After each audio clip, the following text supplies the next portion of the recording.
Ça s'est passé cet hiver. Il faisait vachement froid, en décembre, si je me souviens bien. Mes parents avaient cassé les chiottes du rez-de-chaussée en vue d'en reconstruire une plus grande. Et bien sûr, les seules toilettes restantes étaient à l'étage, bien à côté de leur chambre. Moi, ma chambre, elle était au rez-de-chaussée, à côté du garage. C'était bien en été, parce que j'avais une porte qui donnait directement vers le jardin. Je pouvais donc laisser la porte ouverte pour profiter du soleil et de la chaleur. Mais en hiver, ça caillait grave. Pour en revenir à cette histoire de toilette, j'avais la flemme de monter pour aller pisser. Alors, j'allais faire mon affaire dans le jardin, en passant par la porte citée précédemment. Et c'est là que je l'avais vue. Je pissais tranquillement contre un arbre la nuit tombée. Et comme font souvent les hommes qui pissent dehors, je scrutais l'horizon, par ennui, ou bien pour voir s'il n'y avait pas quelqu'un qui me matait. Et en l'occurrence, il y en avait bien une. Dans mon jardin, on pouvait apercevoir les immeubles HLM à côté. Et quand j'étais gamin, on pouvait voir un tas de gens par leurs fenêtres. Maintenant, on ne peut plus voir grand monde, car l'immeuble est censé être vide. Mais il semblait que ce n'était pas le cas. Par la fenêtre, je pouvais apercevoir une femme qui me regardait en souriant. Ça m'avait mis très mal à l'aise. Du coup, j'avais très vite rangé mon engin dans mon caleçon, et j'étais rentré pour finir mon affaire aux toilettes de l'étage. Le lendemain, j'étais rentré tard du boulot. C'était une semaine sans soleil pour moi.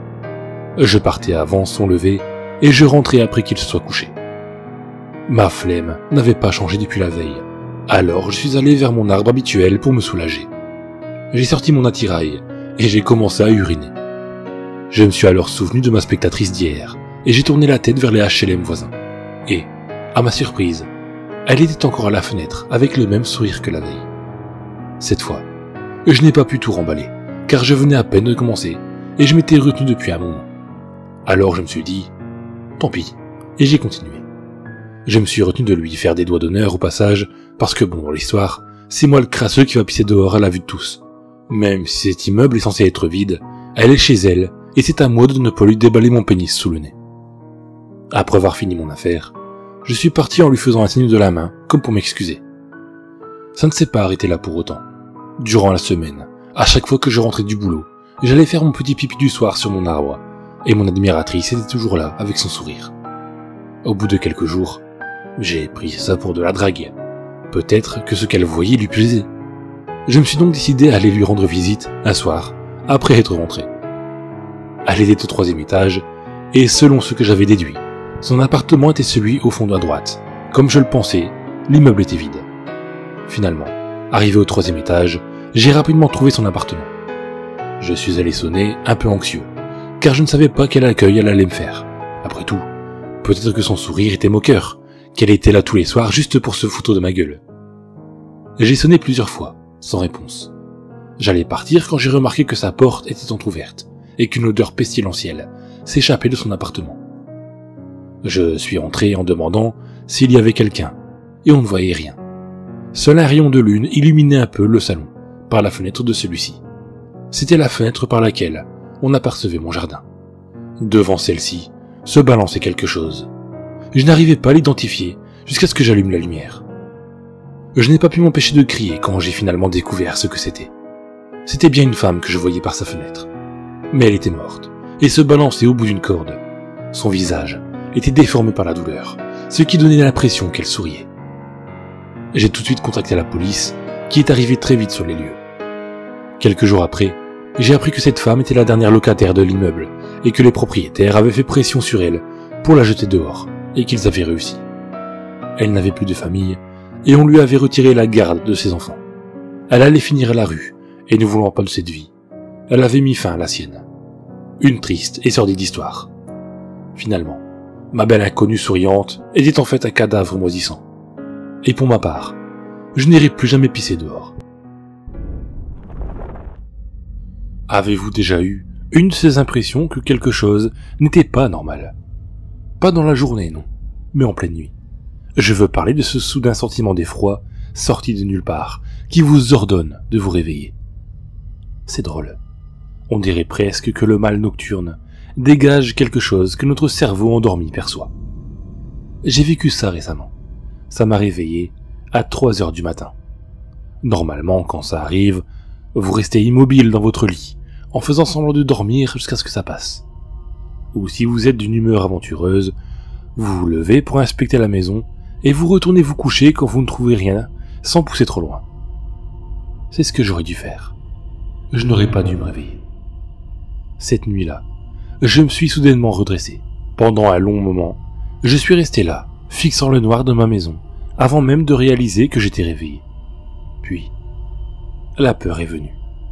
Ce sentiment d'étouffement qui vous serre lentement la poitrine et se dirige vers votre gorge. J'étais seul chez moi, les yeux grands ouverts et apeuré sans raison. Je n'entendais ni les bruits d'un éventuel cambriolage, ni même les sons fantomatiques d'un tuyau qui fuit. Je n'avais aucune raison d'être paniqué, et pourtant, je l'étais. Sans plus y réfléchir, je me suis levé, et je me suis dirigé vers la fenêtre. Je ne sais pas pourquoi.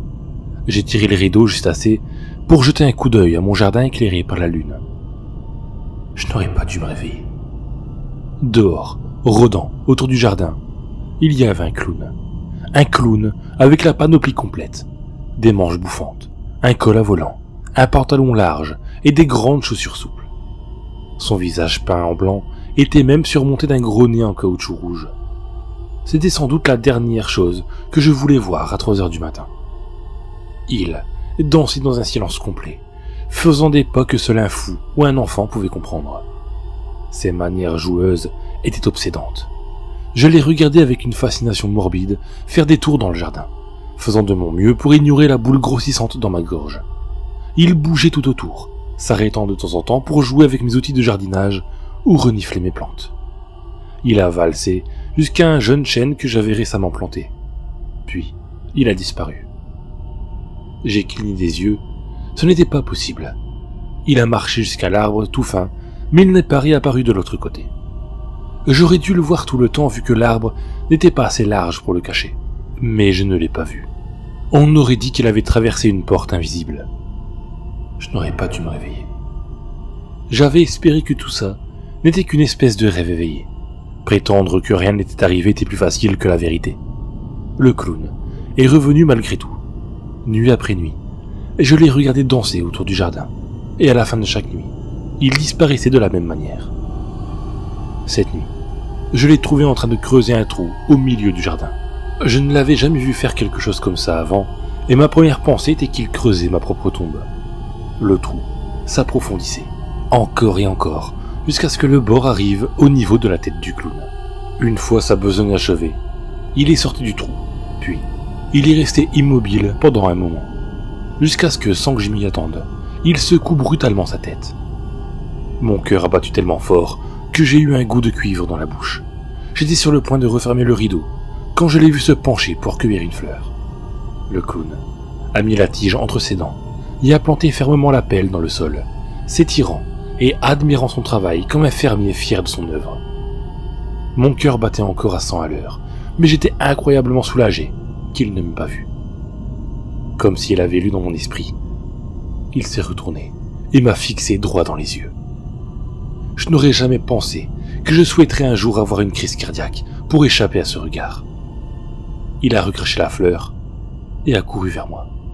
Il s'est arrêté à quelques pas de la maison, grimaçant un énorme sourire avec ses dents oranges dégoûtantes. Il a pointé du doigt le trou et m'a frénétiquement fait signe de la main, surexcité comme un enfant montrant son œuvre. Tout ce que j'ai pu faire, paralysé comme je l'étais, c'était secouer ma tête aussi fort que je pouvais en disant non. Le sourire du clown a disparu et il s'est gratté la tête, confus. Puis, il s'est à nouveau dirigé vers le trou et l'a pointé du doigt. Je lui aurais bien dit d'aller se faire foutre si j'avais pu. Il est resté là un moment, avant de faire un grand geste enjoué, puis il a valsé vers la pelle et a disparu derrière. J'ai continué à regarder le jardin, les yeux écarquillés, espérant qu'il réapparaîtrait comme la dernière fois. J'ai prié silencieusement, jusqu'à ce que j'entende la porte de mon armoire grincer en s'ouvrant. Je n'aurais jamais dû me réveiller. Comme tous les adolescents ayant encore un an de lycée à faire, j'ai détesté mes parents pour nous avoir fait déménager. Dans la région, ça aurait pu être gérable, mais ça n'a évidemment pas été le cas. Qu'ils aillent se faire foutre. C'était un caprice, bien sûr, mais j'ai décidé de faire vœu de silence en signe de protestation. S'ils voulaient me priver de mes amis, alors je les priverais de leur fils. L'école était rude au début, et tout le monde était très intéressé par le nouveau qui ne parlait pas. Mais finalement, l'attention autour de moi s'est estompée assez rapidement. Je pense qu'une fois qu'ils ont compris que je n'avais pas l'intention de parler, ils ont commencé à avoir peur de moi. Je devais être vraiment malade mentalement pour ne pas vouloir parler, non? À l'origine, je n'avais prévu de rester muet que pendant le premier semestre d'école. Après les vacances d'hiver, j'avais décidé que je reviendrais à la normale. Cependant, j'ai vite découvert que j'aimais la façon dont les gens vous laissent seul quand vous n'avez littéralement rien à dire. C'est alors que j'ai décidé de ne plus jamais dire un mot. Un jour de novembre, en rentrant de l'école, j'ai retrouvé mon père affalé sur le canapé devant la télévision. C'était inhabituel.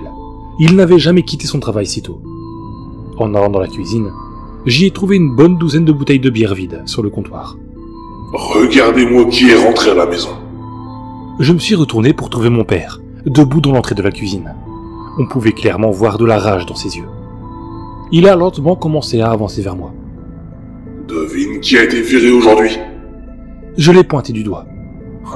Petit malin. Et devine qui m'a causé tout ce stress qui a nui à ma productivité. Je l'ai à nouveau désigné, avec autant de sarcasme qu'un geste physique pouvait en contenir. Il a ri cruellement. Toujours pas décidé à parler? J'ai secoué négativement la tête. Bien. Je vais t'aider avec ça. Soudain, il s'est jeté sur moi, me frappant au visage. J'ai été abasourdi un instant et me suis réveillé par terre. Je pouvais sentir que mon nez était cassé. J'ai gémi. Mon père était en train de fouiller dans un tiroir à la recherche de quelque chose. Où sont les putains de ciseaux? Du sang coulait de mon nez jusqu'à mes lèvres. Il s'est retourné et m'a regardé. Je vais m'assurer que tu ne parleras plus jamais. Il s'est approché de moi et m'a tiré brutalement du sol. Maintenant lève-toi, espèce d'attardé, et aide-moi à trouver les ciseaux. J'ai pointé le plafond au-dessus de moi.